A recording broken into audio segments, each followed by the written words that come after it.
YCP MLC Parvathireddy Chandrasekhar రెడ్డికి చెందిన విద్యాసంస్థల్లో ప్రభుత్వ అధికారుల తనిఖీలను తీవ్రంగా నిరసించారు వైసీపీ ఎమ్మెల్సీలు నెల్లూరుకు వచ్చారు. ఈ తనిఖీలను కూటమి ప్రభుత్వం కక్ష సాధింపు చర్యలుగా భావిస్తున్నామని వరదు కళ్యాణి ఆరోపించారు. డిఎస్సీలో జరిగిన అక్రమాలపై ప్రశ్నించినందుకే కక్ష సాధింపు చర్యలకు కూటమి సర్కార్ దిగిందని తెలిపారు. రాష్ట్రంలో లా అండ్ ఆర్డర్ పరిస్థితి క్షీణించిందని, గంజాయి వినియోగం పెరిగిందని, మహిళలపై నేరాలు ఎక్కువవుతున్నాయని ప్రభుత్వం పట్టించుకోవడం లేదంటున్న వరదు కళ్యాణితో మా ప్రతినిధి Sagar face to face. YCP MLC శాసన మండలిలో ఫైర్ బ్రాండ్ గా పేరుగాంచిన వరద కళ్యాణి మనతో ఉన్నారు. ప్రధానంగా వైసీపీకి సంబంధించిన 21 మంది ఎమ్మెల్సీలు నెల్లూరు నగరానికి వచ్చారు. ప్రధానంగా వారు ఎందుకు వచ్చారు, అసలు ఈ నిరసన ఏంటి మేడం? నెల్లూరులో ఈ కార్యక్రమం 21 మంది ఎమ్మెల్సీ రావడానికి ప్రధాన కారణం ఏంటి? ఏం లేదండి, గత 2 రోజులుగా మనం చూసాం మా ఎమ్మెల్సీ గారైన పర్వతిరెడ్డి చంద్రశేఖర్ రెడ్డి గారి విద్యా సంస్థల మీద కూటమి ప్రభుత్వం కక్షపూరితంగా దాడులు చేస్తూ ఉండే పరిస్థితి చూస్తూ ఉన్నాము. దీనికి కారణం ఏంటంటే ఈ మధ్య కాలంలో తీసుకుంటే చంద్రశేఖర్ రెడ్డి గారు డిఎస్సి మీద పూర్తిగా సాక్ష్యాధారాలతో సహా డిఎస్సిలో జరిగిన అవకతవకల గురించి ప్రెస్ ముందు ప్రజల ముందు పెట్టడం జరిగింది. సో ప్రభుత్వాన్ని ప్రశ్నిస్తూ ఉన్నారు కాబట్టి అతని గొంతు నొక్కుదాం, అతని రాజకీయంగా ఆర్థికంగా అనగదొగ్గుదామని ప్రభుత్వం ప్రయత్నిస్తూ ఉంది. ముఖ్యంగా విద్యాశాఖ మంత్రి అయిన లోకేష్ గారు అవ్వచ్చు, స్థానిక మంత్రి అయిన నారాయణ గారు అవ్వచ్చు, కక్షపూరితంగా వ్యవహరిస్తూ ఉండే పరిస్థితి మనకు అర్థమవుతుంది. మేము సాక్ష్యాధారాలతో సహా చెప్పడం జరిగింది. డిఎస్సిలో స్పోర్ట్స్ కోటాలో అవినీతి జరిగింది, సీట్స్ అమ్ముకున్నారు, పోస్టులు అమ్మేసుకున్నారు, అలాగే పేపర్ లీకేజ్ కూడా అవకాశం ఉంది. ఎందుకంటే అక్కడ అవుట్ సోర్సింగ్లో పనిచేసే నవీన్ అనే వ్యక్తికి జిల్లా ఫస్ట్ రావడం ఏంటి, అలాగే అతన్ని మళ్ళీ ఎందుకు బ్లాక్ చేశారు అంటే తప్పు జరిగిందనే కదా బ్లాక్ చేశారు. అలాగే నేషనల్స్లో గోల్డ్ మెడల్ వచ్చిన వాళ్ళకి కాకుండా జస్ట్ స్పోర్ట్స్లో పార్టిసిపేట్ చేసిన వాళ్ళకి ఎలా ఉద్యోగాలు ఇచ్చేశారు.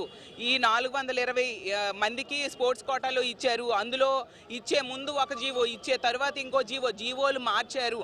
అంటే ఇందులో పూర్తిగా పారదర్శకత లోపించింది, ఖచ్చితంగా అవినీతి జరిగింది అనేది స్పష్టమవుతుంది. ఆడియో లీకులు కూడా మనం చూసాం, ఆడియోలు కూడా మనం వినడం జరిగింది.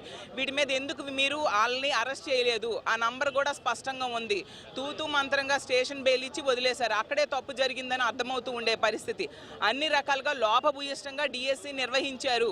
దీన్ని ప్రశ్నించినందుకు ఇలా ప్రతిపక్ష పార్టీ అయిన మా వైఎస్ఆర్ కాంగ్రెస్ పార్టీ ఎమ్మెల్సీ అయిన చంద్రశేఖర్ రెడ్డి గారి గొంతు నొక్కడానికి ఈ విధంగా ప్రయత్నిస్తూ ఉన్నారు. గత కొద్ది కాలంగా చూస్తూ ఉన్నాం. చెప్పండి ఇంకొక విషయం, గత 2 ఏళ్ళుగా అయిపోయింది ప్రభుత్వం కూడా అధికారంలోకి వచ్చి సూపర్ 6 హామీలు చేస్తున్నారా, లేకుంటే మహిళలకు ఇచ్చిన హామీలు అనేక అమలు చేయలేదంటున్నారు. దీన్ని బట్టి మీరేమంటారు? ఖచ్చితంగా అండి, వచ్చి 2 ఏళ్ళు అయింది. ఇచ్చిన సూపర్ 6 సూపర్ 7 హామీల్లో ఏ ఒక్కటి సరిగ్గా అమలు చేయని పరిస్థితి చూస్తూ ఉన్నాము. లా అండ్ ఆర్డర్ గాలికి వదిలేశారు. ఈ రోజు మహిళల మీద అఘాయిత్యాల హత్యలు ఏ విధంగా జరుగుతూ ఉన్నాయి చూస్తూ ఉన్నాము. రోజుకి 4 మంది మహిళల మీద హత్య కానీ అత్యాచారం కానీ జరుగుతుంది. 70 మంది మీద దాడులు జరుగుతూ ఉండే పరిస్థితి మనం చూస్తూ ఉన్నాము. అలాగే గంజాయి, డ్రగ్స్, అలాగే మద్యం విడిగా దొరుకుతూ ఉండే పరిస్థితి, మద్యం అయితే ఏరులో పారుతూ ఉండే పరిస్థితి. లా అండ్ ఆర్డర్లో వైఫల్యం చెందారు. అలాగే తీసుకుంటే డిఎస్సి లాంటి పరీక్ష నిర్వహించడానికి కూడా వీళ్ళు వైఫల్యం చెందారంటే ఎంత అసమర్థ ప్రభుత్వం ఇప్పుడు నడుస్తుందో మనం అర్థం చేసుకోవచ్చు. ప్రశ్నించే వాళ్ళ మీద అక్రమ కేసులు పెట్టడం, ఈ రోజు తీసుకుంటే YSR Congress party social media యాక్టివిస్టుల మీద ఏ విధంగా అక్రమ కేసులు పెట్టి వాళ్ళని అక్రమ అరెస్టులు చేస్తూ ఉన్నారో మనం చూస్తూ ఉన్నాము. ఇప్పుడు మా ఎమ్మెల్సీల మీద కూడా టార్గెట్ చేసి ఎవరు కౌన్సిల్ లోపల బయట మాట్లాడుతూ ఉన్నారో వాళ్ళందరి మీద కూడా టార్గెట్ చేసి విధంగా వ్యక్తిగత వ్యాపారాల మీద దాడులు చేయడానికి ప్రయత్నిస్తూ ఉన్నారు. దీన్ని మేము తీవ్రంగా ఖండిస్తూ ఉన్నాము. ఇదే ధోరణి కనుక కంటిన్యూ చేస్తే వీళ్ళు రేపొద్దున మా గవర్నమెంట్ 2029లో రాబోతూ ఉంది. ఇదే ధోరణి మేము కూడా కంటిన్యూ చేస్తే ఏంటి పరిస్థితి, మనం ఎటువైపు వెళ్తాం సమాజం, ఆ విషయం గుర్తుంచుకొని లోకేష్ గారు అవ్వచ్చు, నారాయణ గారు అవ్వచ్చు, ఇలాంటి తప్పుడు పనులు చేయకండి. మనం ప్రజాస్వామ్య దేశంలో ఉన్నాము, అడిగిన దానికి సమాధానం చెప్పండి. ఇప్పుడు మేము అడుగుతున్నాం సిబిఐ ఎంక్వైరీ. నిజంగా మీరు తప్పు చేయకపోతే సిబిఐ ఎంక్వైరీ చేయండి.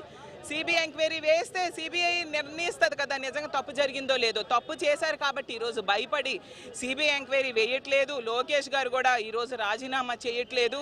అలాగే ఇలా అక్రమ కేసులు పెట్టడానికి ప్రయత్నించడం, లేదా ఇలా అక్రమంగా దాడులు చేయించడానికి ప్రయత్నించడం మనం చూస్తూ ఉన్నాము. మేమందరం కూడా మా ఎమ్మెల్సీకి సంఘీభావంగా ఉంటాము. మేము దాడులకి ఇలాంటి అక్రమ కేసులకు కానీ మేము భయపడే ప్రసక్తే లేదు. మేము ఎంతవరకైనా పోరాటం చేస్తాం. ప్రభుత్వంలో ఉన్న తప్పుల్ని, లోపాలని వేలెత్తి చూపుతామని తెలియజేస్తున్నాను.